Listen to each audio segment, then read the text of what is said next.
A business ultimately is worth the present value of the cash it can generate over its lifetime, not the earnings reported in a single year, not the price the market is willing to pay this morning, the cash.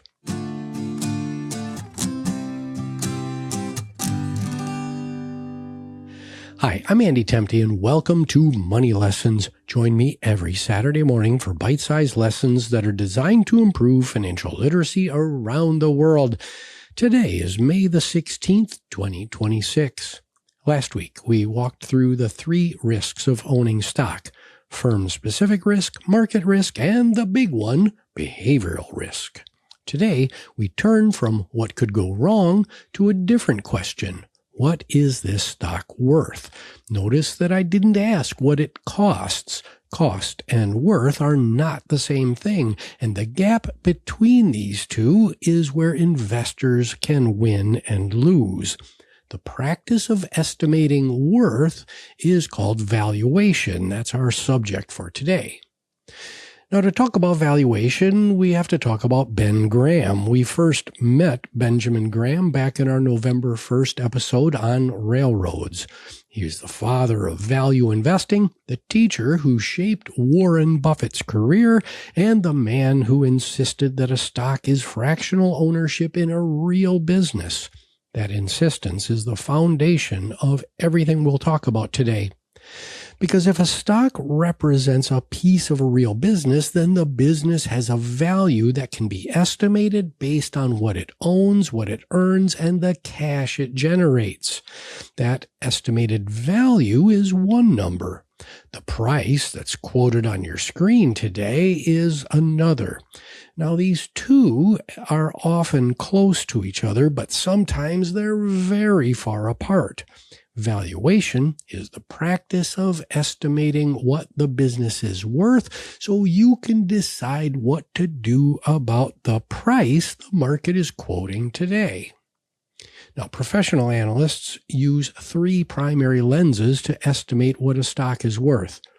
Relative valuation compares a stock's price to one of the company's underlying numbers like earnings, sales, or book value, and then it compares that ratio to other stocks or to a historical trend. Asset-based valuation, which is the second lens, tallies up what the company owns, subtracts what it owes, and sees what's left for shareholders. And the third lens is cash flow-based valuation, where we estimate the cash a business will generate over its lifetime, adjusted for time and risk. Each one of these lenses tells you something different, and the most rigorous analysis uses all 3.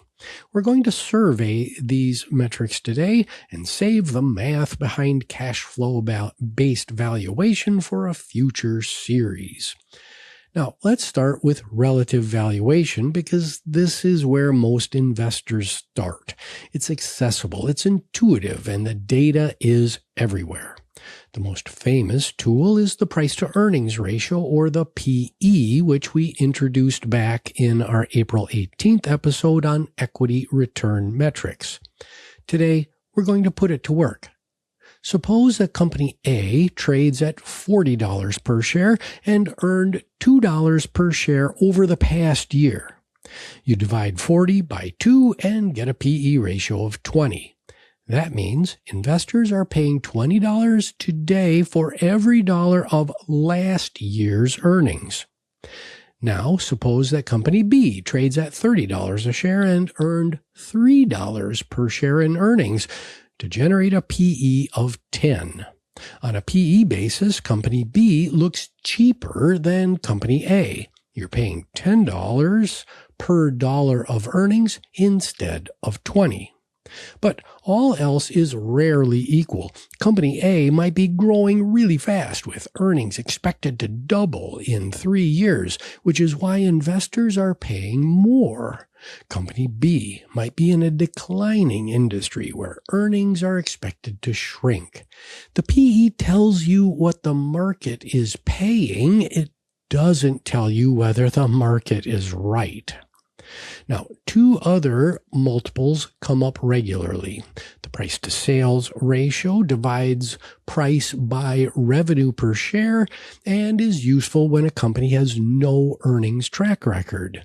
The price to book ratio divides price by book value per share and is most useful for asset-heavy businesses like utilities. Each multiple is a different angle on the same question. How much am I paying per dollar of something the company has today? We'll come back to growth versus value investing in a later episode and look at how investors apply these ratios in practice. Now, relative valuation has a major strength and a major weakness. The strength is that it's quick, comparable, and grounded in real numbers. The weakness is that the comparison group itself might be wrong. If every stock in the reference group is overpriced, then a stock that looks quote-unquote reasonably priced relative to that group is still overpriced. To illustrate, let's go back to the dot-com bubble. On March 10th, 2000, the NASDAQ Composite Index peaked at 5,048. The price-to-earnings ratio of the index at that moment was around 200, roughly 10 times what's historically been considered normal. Many of the dot-com companies in the index had no earnings at all and were valued instead on revenue, page views, or some story about future internet dominance. Pets.com is the most famous example. It had a sock puppet mascot, a gigantic Super Bowl ad, and no path to profitability. Its market value topped out at $300 million for a brief period of time. But by October 2002, the NASDAQ had fallen 78%. About $5 trillion in market value was wiped out, and it took 15 years for the index to reclaim its 2000 peak, not until April of 2015. Pets.com itself shut down in November of 2000, 9 months after going public. The lesson isn't that relative valuation is bad. The lesson is that relative valuation needs an anchor outside of the comparison group. When investors compared one expensive tech stock to another expensive tech stock, they concluded everything was reasonably priced. The reference group was the bubble. Now, the second lens is asset-based valuation. Here you simply tally up what the company owns, buildings, equipment, inventory, and cash, and subtract what it owes. What's left is book value, what shareholders would theoretically receive if the company sold everything and paid off all its debts. It's most useful, again, for those asset-heavy businesses where value really does sit in physical things that you can count. It's much less useful for software companies or service businesses where most of the value lives in people, brands, and intellectual property that doesn't appear on a balance sheet or shows up as quote-unquote intangible assets. Now to the third lens and the principle that pulls everything together. A business ultimately is worth the present value of the cash it can generate over its lifetime, not the earnings reported in a single year, not the price the market is willing to pay this morning, the cash. Cash flow-based valuation is the most rigorous lens because it asks the deepest question: how much cash will this business generate over time, and how does that cash eventually find its way back to shareholders? Some of it comes through dividends and share buybacks, cash which is returned directly to owners. The rest gets reinvested in the business to grow future cash-generating capacity, which lifts the share price, which the investor ultimately realizes when they sell the stock. Either way, cash is the engine. Now, here's the critical thing to note. Stocks can trade at unhinged, speculative, completely disconnected prices for surprisingly long stretches, months and sometimes years. Speculation can run on stories, on momentum, on the conviction that a new technology, dare we say AI, has changed the rules. But speculation cannot run forever. Eventually, the business has to generate cash or the price will be revalued to reflect the cash generating capacity that's there. Pets.com had a business model that was before its time, as evidenced by the current success of companies like Chewy. But it had no cash flows at the time and really never would. The unit economics of shipping heavy bags of pet food at a loss couldn't work no matter how the business scaled. In contrast, Amazon was also losing money and burning cash in the early 2000s. The difference was that Amazon's underlying economics were sound, a scalable retail model with improving margins as the business grew.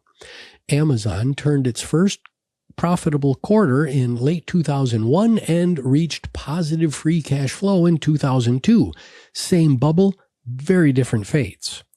The companies that survived weren't the ones with the cleverest stories. They were the ones whose underlying business model could eventually produce cash flow, even if it hadn't done so yet. Now, what does this mean for you? The takeaway isn't that you need to memorize ratios or run calculations on every stock you read about. It's more durable than that. Price and value can drift apart, and sometimes the gap stays open for a long time. When you read that a stock, quote-unquote, can't lose, or that a sector is different this time, or that traditional valuation models have somehow broken down, the price has likely gotten ahead of value in that case, and a reckoning may be coming. However, when you read that a company is left for dead, but the business is still generating cash, its value may have moved further than the price reflects. Next week, we'll explore what happens when a private company decides to go public, which is the initial public offering process, or IPO. And we're going to talk about what changes when shares first trade on an exchange and what investors should understand about buying into a newly listed stock. So, until next week, I wish you grace, dignity, and compassion. My name is Andy Temte, and this is Money Lessons. You can find the show on all the major streaming services as well as out on YouTube. Please like, subscribe, rate, and most importantly, share this public educational good with your friends, your family, your colleagues, and maybe a neighbor. The show is produced by Nicholas Temte, and we'll see you next time on Money Lessons.